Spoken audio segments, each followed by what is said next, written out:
What is up, ladies and gentlemen, and welcome back to FudgeMuppet. It's Scott here, and today I have a very exciting video for you. I'm going to show you what a souped up, maximized Sentry Bot looks like. I've recently just maxed out my own, and I just have to show you my creation. So here we have my big, evil, monkey, spaceman robot. He's got all of the Sentry Bot parts, and I'll take you through all the upgrades that he has. The Sentry Bot has the most health and most carry weight, as well as some of the highest resistances. The main disadvantage is they're really big and bulky, and they're sort of hard to maneuver in small places. And also, just a little note before I take you through my upgrades, if you want to replicate what I have here, you will have to have finished the DLC, have 4 ranks of Armorer, 4 ranks of Science, and 2 ranks of Robotic Expert. So first up, we have my favorite bit for the whole robot. It's the Space Monkey Helm, which actually increases energy damage and improves damage resistance. We know all that.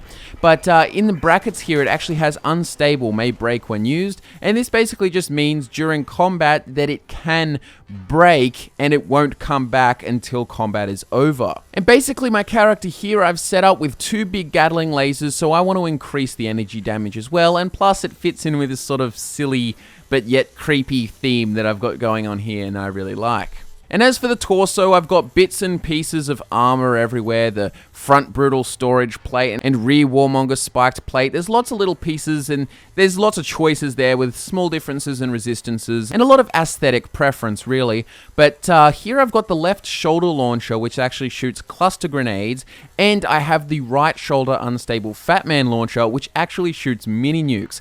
But I only chose to have one of the Fat Man launchers because just in case one of them actually breaks during combat, I still actually have a launcher on the back of the Spaceman. I also have Tesla Coils in this robot, which essentially does the same thing as Tesla Coils do on Power Armor. And if we look at the arms, on my left arm I have the left-hand Gatling laser gun, and on the right arm I have the left unstable laser Gatling gun, which basically just does a whole lot more damage, but it's unstable and it can just break mid-combat for no particular reason. So I decided to have one of each, so that if one does break but for no reason, I do actually have a backup. And as for the legs, it's pretty straightforward, and I've got these big warmonger staggering plates, these big spiky chunky plates that I really like in this character because I like this guy kind of looking fucked up. I named him Spaceman. He's got skulls on these spiky parts on top of him, yet he's got the Jengle's moon monkey head. And then as you can see, he's running around the battlefield just absolutely massacring raiders